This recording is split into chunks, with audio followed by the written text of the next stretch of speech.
Oi, pessoal, tudo bem? Hoje o vídeo é um pouco diferente, eu não tô dando mais aulas de catequese, né? Eu tô dando aqui, vou falar um pouco sobre a doutrina social da igreja, mais focada na questão da mulher, que é ainda um tema que tem muita confusão no meio católico. E como eu sou estudiosa no assunto, digamos assim, a minha área de estudo é muito relacionada às mulheres, e eu por muito tempo estudei a questão das mulheres. Eu acho que eu não comentei com vocês, mas a grande reviravolta da minha fé foi quando eu era adolescente e eu comecei a aprender na escola aquelas coisas sobre a Idade Média e eu fiquei muito revoltada com a Igreja Católica. E aí eu falei, não, eu vou estudar melhor esse assunto, porque se a igreja realmente fez tudo isso com as pessoas, eu não quero mais ser católica. É incompatível com a minha integridade como ser humano.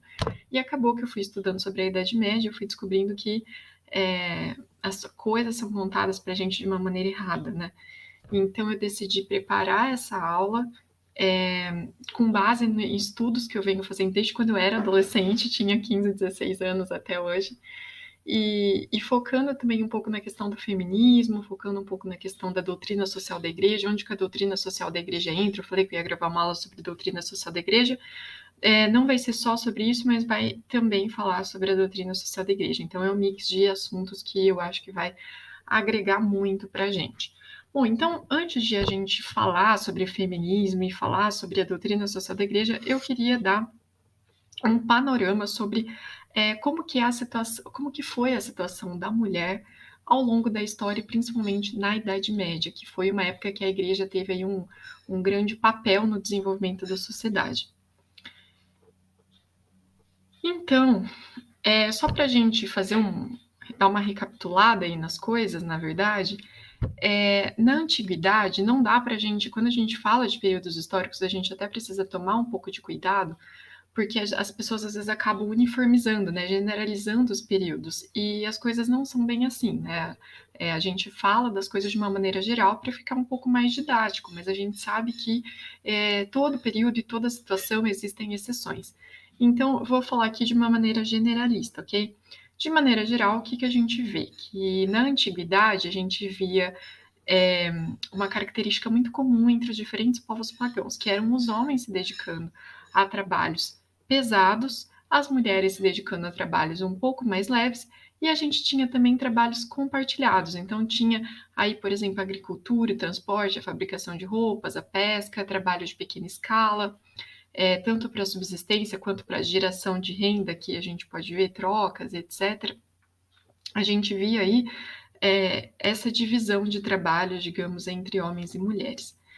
E a gente via também na antiguidade, aqui eu trago até o próprio Engels, né, que é o famoso Engels, que era parceiro aí do Marx, é, comentando no famoso livro também, A Origem da Família, da Propriedade Privada e do Estado, que existiam famílias consanguíneas na antiguidade, poligâmicas e matrimônios por grupos, comuns em algumas sociedades primitivas. Então, o Engels aponta que nestes contextos nunca se sabia quem era o pai da criança, apenas a mãe que gerou. Então, também aqui falando de maneira generalizada, né? A maioria dos povos pagãos ali existia uma certa desvalorização da mulher, e a mulher era vista até como só alguém que procriava, né? Era até vista de uma maneira animalesca. Então, as mulheres elas eram consideradas naturalmente inferiores aos homens, excluídas, portanto, das funções públicas e administrativas. Quando a gente fala dessa questão de família consanguínea, poligâmica, etc., a gente vê, quando a gente não tem o pai assumindo o papel dele de pai, a família formada ali, o pai e a mãe, a gente vê que a mulher acaba ficando desvalorizada, porque a carga de cuidado de criar aquela criança recai sobre ela. É claro que muitos povos primitivos eram coletivistas, mas mesmo nos povos coletivistas existia o que a gente hoje chamaria de machismo, né? Que colocar ali o homem como acima da mulher e a mulher ficar sem, às vezes, muitas escolhas, né? Ela tendo que fazer o que é designado para ela. Bom, então quando a gente entra na Idade Média, a Idade Média a gente pode dizer que compreende aí mais ou menos entre os séculos 5 e 15, ela inicia-se com a queda do Império Romano. A gente divide também didaticamente, tudo é didático, né? Tudo para ficar um pouco mais fácil de entender, mas assim, não é bem assim, é bom a gente pensar nas exceções. Mas de maneira geral, a Idade Média é definida em Alta Idade Média, que vai do século V ao século X, e a Baixa Idade Média, do século XI ao século XV. Né? A Alta Idade Média ali é o apogeu da Idade Média, né? O ponto alto. E a Baixa, quando a Idade Média já está decaindo. Então, na Alta Idade Média, a gente teve um período de alta ruralização, uma diminuição do comércio, enfraquecimento do Estado, descentralização e fortalecimento da religião católica. Então, nesse período da Alta Idade Média, é onde começam a se formar o que a gente estudava na escola dos feudos, começam a se formar, né? Os castelos, os povos, enfim, começa a dar uma dividida nessa situação. E a Baixa Idade Média tem o auge do feudalismo, né? E começa também, ali no final, a renascer as cidades, né? É engraçado porque quem já teve a oportunidade, às vezes, de visitar outro país na Europa, né, vê que em alguns países, por exemplo, Espanha, Itália, Portugal, existem os pueblos, né, que eles chamam. Na Espanha, eu estou pegando aqui a Espanha de exemplo, que é onde eu conheço um pouco mais a realidade. E o que são os pueblos? Né? São pequenas cidadezinhas, assim, muito pequenas mesmo, tipo de 5.000, 3.000 habitantes, que são resquícios dessa época da Idade Média. A gente consegue ver claramente. Então, em vez de ter ali uma grande cidade nessa época da Baixa Idade Média, a hora que começa, né, as invasões diminuírem, tal, as guerras diminuírem, então não ter mais motivo para ter os feudos, né, para as pessoas ficarem em castelos fechados, etc., começam a formar esses povoadinhos.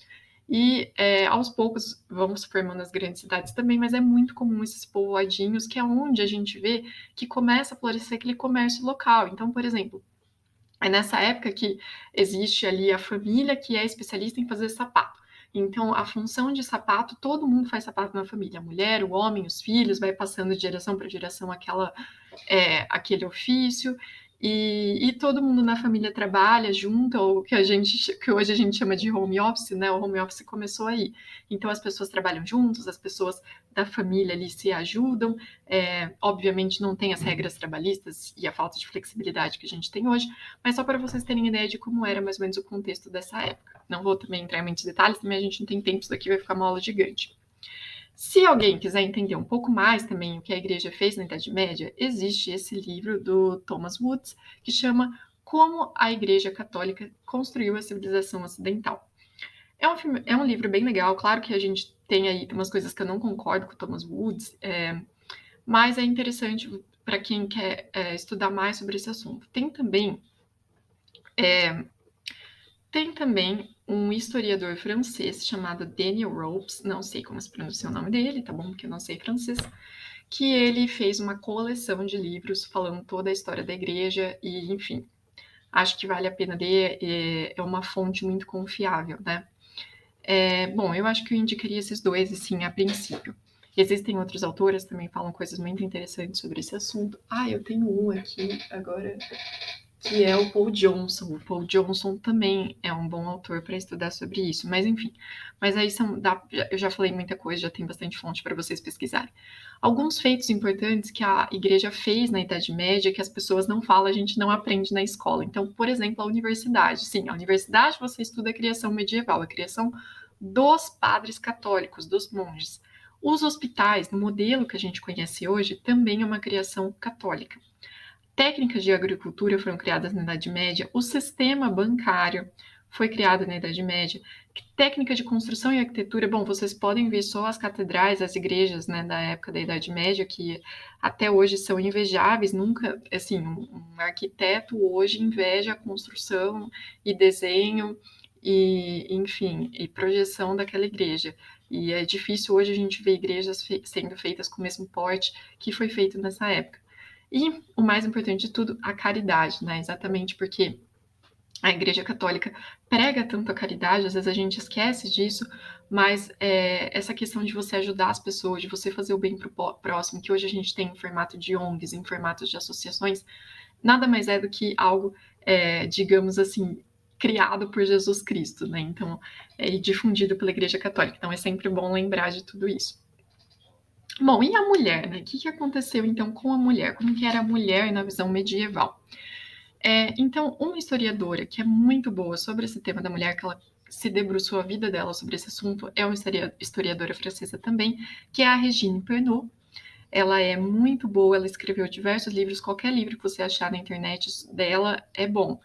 E ela comenta muito sobre a condição feminina, nesses tempos da Idade Média, na Baixa Idade Média, depois a hora que começa a burguesia, é bem interessante. Então, eu peguei ela, mas eu peguei também o Engels, né? Ele traz também junto com o Marx, as pessoas às vezes desprezam o Marx e o Engels, mas eles trazem aspectos importantes historiográficos. Às vezes a solução que eles deram para os problemas que eles levantam, eu não considero adequada, né? E a gente vê que realmente, enfim, depois a gente pode comentar sobre isso. Mas alguns problemas que eles levantam historicamente são, sim, relevantes, e é bom a gente citá-los para as pessoas também verem que, olha, estamos citando fontes que vocês citam, né? Então, tipo, a gente falar em termos comuns com as pessoas que, às vezes, desprezam a Igreja Católica. Então, bom, no contexto geral, alguns aspectos morais sobre a Idade Média, sobre essa questão da mulher. Então, a partir do momento que o casamento foi instituído como sacramento pela igreja, é claro que é importante aqui a gente lembrar que não foi assim. Eu acho que eu falei isso nas aulas de catequese, eu não lembro. Que Jesus não chegou aqui à igreja católica, que são sacramentos, as coisas foram acontecendo gradualmente, né? Não foi uma coisa de uma vez, né? Então, gradualmente, ao longo da Idade Média, depois de muitas discussões, o casamento foi instituído como sacramento. Teve até uma discussão que falava se o casamento ia ser só para todo mundo, se era só para pessoas leigas, ou se era para padres também, ou não, não sei o quê. E aí chegou, no fim das contas, que o casamento que a gente tem hoje, do jeito que a gente tem, para pessoas leigas, né, acabou instituído como sacramento dessa maneira e acabou sendo uma proteção para a mulher. Por quê? Porque antes a mulher, ela era se o homem não quisesse ela, sei lá, do povo lá dentro de um povo pagão, né? A gente pegar algum exemplo de algum povo pagão. Se um homem estava junto com uma mulher e simplesmente não quisesse ela mais, ele podia se separar dela e ela que ficava, ela que se virasse, né? Ela virava mendiga, ela às vezes, enfim, passava necessidade, virava até prostituta, porque não tinha como se manter. Então, quando a gente coloca o casamento como sacramento, e aí a gente lembra que a Igreja Católica coloca as virtudes, a virtude da castidade, a virtude da fidelidade, todas essas virtudes no casamento é para os dois, é para o homem e para a mulher, não é só para a mulher. E aí, a partir disso, existe uma proteção para a mulher, né? Ela começa a ser vista com mais respeito e tão digna de respeito quanto o homem. Aí a gente vê, né, a Regine Pernot que coloca isso, que a mulher é vista como companheira, nem serva nem patroa, né? Ela começa a ser vista como igual ao homem. E o Engels aqui, a gente cita ele para vocês verem, às vezes, enfim, se uma pessoa aqui que às vezes tem ranço da Igreja Católica e é adepta de ideias marxistas e comunistas, pode ver que a gente está tirando de fontes que vocês também bebem, né? Então, acho que é importante esse diálogo. Então, o Engels fala assim, que ao analisar a constituição da família monogâmica, ele afirma que era comum o abuso de mulheres pelos homens nas sociedades primitivas e cita um decreto do século XV proibindo esse tipo de conduta. E aí a gente já começa a gente já pode ver nessa época, né, que se a gente for analisar, né, em blocos, de maneira generalista, que nem eu falei, antes da Idade Média, na Idade Média e depois da Idade Média, a gente vê que a época que a mulher ganhou mais valorização social foi na Idade Média, né? Antes ela não tinha muita, e com a queda da Idade Média, com essa questão de perder os valores morais católicos, as pessoas foram começou o tempo que a gente chama hoje de burguesia, que hoje a história moderna denomina de burguesia, foi começando a surgir também, consolidar o capitalismo, e aí a gente vê nessa mudança uma desvalorização da mulher. Então, a mulher submissa ao homem, a mulher que tem que ser menor ao homem, que tem que obedecer ao homem, que o homem é o chefe da família, isso acontece, é uma ideia própria da burguesia, do final da Idade Média, não é uma ideia católica, né? Isso, para ilustrar o que eu estou falando, a gente tem a Carta Apostólica Mulheres Dignitatem, o Papa João Paulo II, hoje santo, colocando que homens e mulheres, que essa questão de submissão do homem e da mulher foi uma coisa histórica, né? Daquela época que em Cristo não existe submisso. Ele até cita o exemplo da escravidão, que ao mesmo tempo que, da mesma maneira que a escravidão hoje pra gente é inaceitável, essa ideia de a mulher ser submissa ao homem também deve ser vista como inaceitável, que homens e mulheres estão iguais perante Deus, né? Um se submete ao outro, ou seja, ambos estão submetidos a Cristo. Então, da mesma maneira que na Bíblia a gente fala que lá tem um exemplo de o homem ama a mulher é submissa ao homem, tipo, não, né? A mulher também tem que amar o homem, né? Então, assim, essa questão de amor e de submissão tem que ser vista como submissão mútua. Então, eu recomendo para vocês, se alguém tiver dúvida sobre esse assunto de submissão, para ler a Carta Apostólica Mulieris Dignitatem do Papa João Paulo II, que é uma carta excelente e explica muito bem essa questão da submissão. Então, vamos pensar nessa parte, né, que a submissão mesmo da mulher ao homem é algo burguês, que a gente já vai entrar e já vai falar mais sobre a burguesia. Bom, outro ponto importante para falar sobre a valorização da mulher na Idade Média é em relação à figura da Virgem Maria, né? Então, como a Virgem Maria é a mãe de Deus, né? Isso representa também, isso traz para as mulheres na Idade Média essa valorização. A gente tem uma mulher numa figura de destaque. Então, isso acaba sendo muito importante para mudar a visão que os pagãos tinham da mulher, que vocês sabem também que não foi assim, tipo, os pagãos de uma vez se converteram e viraram cristãos. Também foi uma coisa que foi acontecendo aos poucos, né? Então, né, ao longo da história, a gente pode pontuar essas coisas. Vamos lá. Então, alguns aspectos sociais. É importante também a gente falar que socialmente as mulheres elas estavam presentes em diversos cargos e funções. Aqui só para citar alguns: açougueiras, padeiras, boticárias, barbeiras, cuteleiras, banqueiras, comerciantes, professoras, arquitetas, entre outros. Ou seja, elas estavam ativamente misturadas à vida econômica. É até interessante falar que a Regine Pernod, que é a historiadora e francesa especialista em mulheres na Idade Média, ela fala que as mulheres costumavam trabalhar junto com os seus maridos, né? Que é aquilo que eu comentei com vocês, sem as regras trabalhistas que a gente tem hoje. E a divisão de trabalho, como era? Quem trabalhava mais, quem trabalhava menos, isso era de acordo com a situação de cada um. Então, por exemplo, se o marido ficava doente, a mulher assumia os negócios. Se a mulher ficava doente, o marido assumia. Se a mulher ficava grávida, às vezes ia ter o parto, precisava se afastar, o marido segurava a barra. Então, era assim, era uma coisa ali em conjunto, era como um time, né? Um time que trabalha junto para o melhor, para o bem comum, que era o bem da família. Então, era assim que homens e mulheres trabalhavam juntos no campo, depois no surgimento ali dos pueblos, dos povoados. Então, era sempre um trabalho em conjunto, né? E parecia um costume muito comum para a época a escolha da mulher exercer ou não um cargo em função pública, né? Então, todo mundo estava ocupado fazendo alguma coisa, né? O trabalho dentro de casa, que hoje a gente fala dona de casa, trabalho doméstico, era visto como um trabalho, tanto quanto cuidar do campo, fabricar sapato. Então, tudo era trabalho, né? As pessoas não ficavam ociosas, todo mundo estava sempre ocupado com alguma coisa. Então, todo mundo estava sempre trabalhando, né? E é muito legal também um ponto citar que no século XIV a Igreja Católica criou a Casa das Prostitutas Arrependidas. Então, era muito comum ter mulheres que acabavam se prostituindo por diversos motivos, que nem eu falei, não dá para falar Idade Média, uma época perfeita, né? Teve ali os seus motivos, por diversos motivos as mulheres se prostituíam, e existia uma casa de acolhimento para essas mulheres que em algum momento da vida não queriam mais ser prostitutas.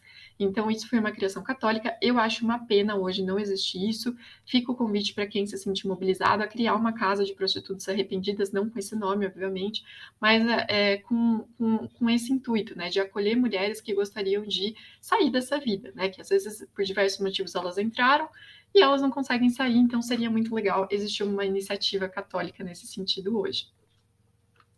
Alguns destaques de mulheres medievais que se destacavam, né, do seu tempo. Então, a Marie de France, né, com seus contos, cujas protagonistas eram mulheres. Cristina de Pizan, grande escritora, né, que ela escrevia diversos contos e livros sobre a mulher na sociedade medieval. Clotilde, eu não tive a oportunidade, tá, gente, de ler livros dessas mulheres, mas espero que um dia, quando eu tiver tempo, eu leia. Clotilde, rainha que exerceu grande influência no século VI. Do Oda, ela escreveu o primeiro tratado de educação da França. A Hildegarda de Bingen, ela foi uma monja, teóloga, compositora, médica, poetisa, escritora e professora do século XII. Tipo, a mulher ela era tudo, né? eu acho que hoje ela foi canonizada, acho que ela é santa também, enfim. Grande exemplo para nós. Joana e Margarida de Constantinopla, rainhas e governantas de Flandres e de, não sei como se pronuncia, Renaud, respectivamente. Leonor de Aquitânia e Branca de Castela, também rainhas. Adelaide da Itália, Isabel I da Espanha. Erhard de Landsberg, que ela escreveu a mais conhecida enciclopédia do século XII, da qual eruditos retiravam ensinamentos sobre diversas técnicas da época. Então temos aí muitos destaques femininos, aqui alguns, tá? A Regine Pernod cita outros na obra dela. Bom, e a época da burguesia, né? Então a gente vê aí a Alta Idade Média, a hora que começa a parar ali, digamos assim, a começar a decair esse domínio, essa centralidade da Igreja Católica e começa a existir um período diferente, né? Então a gente começa, coincidentemente, com esse declínio da moral cristã, começa a surgir o capitalismo. E qual que é o problema do surgimento do capitalismo? É que existe ali digamos, um endeusamento do dinheiro, né? O dinheiro começa a se tornar, a moeda começa a se tornar central para a vida das pessoas, né? Para tudo, né? A gente coloca aí a economia como centro da vida humana. E a raiz disso é o quê? É o materialismo. Então, a burguesia tem uma raiz muito materialista. E aí a gente vê, exatamente por causa dessa raiz materialista, que isso se enraiza na moral da sociedade. Então, a mulher começa, a partir da burguesia, aos poucos, a ter uma situação muito similar à que ela tinha no período pagão. Então, por exemplo, o direito romano é um termo histórico-jurídico, né, para designar um conjunto de regras jurídicas observadas no Império Romano. Então, o direito romano ele acaba sendo prejudicial à mulher e à criança, porque dá ao pai pleno direito de vida e de morte sobre a mulher e sobre os filhos. E a gente começa a ver aos poucos a mulher se afastando das funções públicas e o surgimento do que hoje a gente chama de família nuclear. O que é a família nuclear? No período ali, que nem eu falei, dos povos, né, dos pueblos, ou mesmo do feudalismo, enfim, período medieval, a gente vê as pessoas vivendo em comunidade, né? Então, geralmente, a família, o avô, o tio, tal, todo mundo vive meio perto, se ajudando, e mesmo quando trabalha no campo, todo mundo trabalhando junto. E no período ali da burguesia, por causa do surgimento das cidades, as pessoas irem para cidades grandes, não mais povoados, começa a ser difícil viver nessas famílias grandes, nessas comunidades. Então começa as famílias a viverem só pai, mãe e filho juntos. E isso acaba sendo um problema por quê?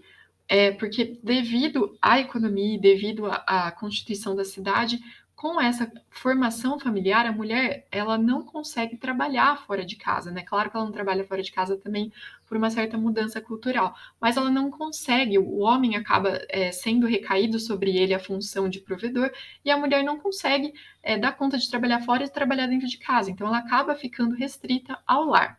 Isso a gente vê em famílias aí, digamos, que aí começam a existir também as classes sociais, a gente vê isso em famílias que têm um pouco mais de dinheiro. Para as mulheres pobres, a partir desse momento da burguesia, começa aos poucos também a ter ali o renascimento, né?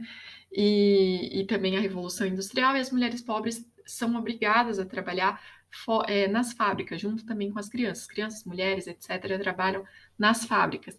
E aí, quando acontece isso, existe o que a gente chama na literatura científica de dupla jornada de trabalho, que eu acho que vocês já ouviram falar. Então, a dupla jornada de trabalho que a mulher tem começa nessa época, quando ela tem que trabalhar dentro de casa, nessa situação de família nuclear, sem muita ajuda de parentes e da comunidade, e fora de casa. Então, começa a ser uma situação ali quase insustentável. E um ponto importante também que eu acho legal falar, que a Regine Pernod traz, é que o Renascimento não teria existido. Às vezes as pessoas, principalmente na escola, né, a gente idealiza muito o Renascimento. Ai, olha que época de luz, que época que os filósofos foram redescobertos, não sei o quê. Mas, na verdade, o Renascimento não teria existido se os textos clássicos não tivessem sido conservados na Idade Média, né? Qual que é a diferença? É que na Idade Média, a Antiguidade Clássica, ela era estudada, mas ela era vista como um tesouro a ser descoberto, né? Explorado. E no Renascimento, a Antiguidade Clássica é visto como um modelo a ser seguido. Acho que dessa parte é bom. Acho que dessa parte eu falei tudo. Aqui a gente tem Até eu trago mais um trecho do Engels, né, da família, propriedade privada do Estado, falando que, sancionado pelo Código de Napoleão, era costume a infidelidade masculina no matrimônio burguês, bem como o direito a repudiar a própria mulher. Em outras palavras, o matrimônio monogâmico burguês era monogâmico apenas para as mulheres. Então, vocês lembram que eu falei que na Idade Média, ali no foco, quando foi instituído o sacramento, que conferiu o sacramento do matrimônio, conferiu proteção para a mulher, as virtudes eram vistas para serem seguidas pelo homem e pela mulher, não só pelo homem, não só pela mulher. E quando a gente vê aí na burguesia, qual que é a grande questão da burguesia? É que é uma sociedade de aparências. Então, essa sociedade de aparências viu que a mulher, ela, aparentemente, é a família, aquela boa família, né? É bela e moral, defensora dos bons costumes. Mas, no fundo, ali, dentro do lar, o homem traía a mulher, só a mulher era que obrigada a seguir o que a igreja pedia, né? A igreja perdeu força no que ela falava. Aqui a Regine Pernod ela coloca, né? O burguês típico do século XIX era industrial, comerciante, capitalista, né? No sentido de que visava o lucro em tudo, impiedoso com seus empregados. Então, se antes a gente via também na Idade Média uma relação ali entre, por exemplo, a gente não entrou nessa parte, né? Mas uma relação de trabalho entre as pessoas muito mais humana, a gente vê agora uma relação de trabalho muito mais focada no lucro, né? E objetificando as pessoas, porque, como eu falei para vocês, a raiz da burguesia, do capitalismo e de toda essa cultura que vem surgindo é uma raiz materialista. Então a gente vê ali o burguês como culto, frívolo, anticlerical, egocêntrico e que vivendo de aparências. E já dessa época, a gente estuda, acho que vocês lembram que a gente estudou na escola, que é exatamente porque também o domínio da igreja acaba caindo, devido aí ao surgimento de outras religiões cristãs, né, que são as religiões evangélicas. Então a gente vê ali o surgimento de várias religiões, as pessoas indo para essas outras religiões, e a moral católica também se desintegrando. A igreja foi sempre perfeita, com papas bons, com pessoas excelentes? Não, não foi, tá? Não foi. O Daniel Ropes, ele até traz isso nos livros dele, não tive a oportunidade de ler toda a coleção dele, mas ele traz, dividido por séculos, como que a igreja foi se desenvolvendo, e tiveram papas ao longo da história da igreja horríveis, né, que, enfim, que eram, assim, depravados e imorais, mas o mais legal de pensar tudo isso é que, mesmo com pessoas horríveis que passaram pela igreja e que foram responsáveis em grande parte por essa queda, né, da moral católica no mundo, mas mesmo com essas pessoas tão imorais e tão ruins passando pela igreja, elas não mudaram a doutrina católica. Então, mesmo com essas pessoas tendo o poder, mesmo papas tendo o poder de mudar a doutrina católica, que poderia ser, já que eu sou teve papa aí que tinha várias mulheres, amantes, etc. Já que eu sou um amante depravado, eu vou mudar a doutrina da igreja para permitir isso. Não, eles não fizeram isso. Então a gente vê como que a igreja é santa, né? Jesus prometeu que a gente ia continuar, que a igreja católica ia continuar viva e forte até o fim dos tempos, até ele voltar. E mesmo com um monte de pedra no caminho, mesmo com um monte de gente louca na igreja, ela tá aí firme e forte. Então é legal a gente pensar isso. Então vamos fazer um resumão, né, de tudo. Então, a Idade Média não foi uma época perfeita, tá longe de ser uma época perfeita. O que a gente pode ver, que nem eu falei, que se a gente for comparar por blocos, né, de maneira generalista, a Idade Média, antes da Idade Média, depois da Idade Média, a Idade Média foi uma época que houve uma valorização moral e social da mulher comparado aos períodos anteriores e posteriores. A gente vê mulheres trabalhando e participando de diversos cargos e funções, a gente vê ali a equidade de gênero, né, em diversos cargos e funções. A equidade de gênero é uma coisa muito católica, gente. É uma coisa muito que a gente vê presente aí na raiz dos ensinamentos de Jesus. A gente viu uma degradação moral e social resultante da burguesia, dando origem aos movimentos de emancipação feminina, como as sufragistas. Bom, a gente vai ver isso depois. Então, a partir do momento que a gente vê existindo esses valores morais burgueses e materialistas e etc., isso acaba sendo mote para surgirem movimentos sociais de emancipação feminina, que a gente vai continuar daqui a pouco. Só queria comentar que alguns historiadores comentam, né, falam que, que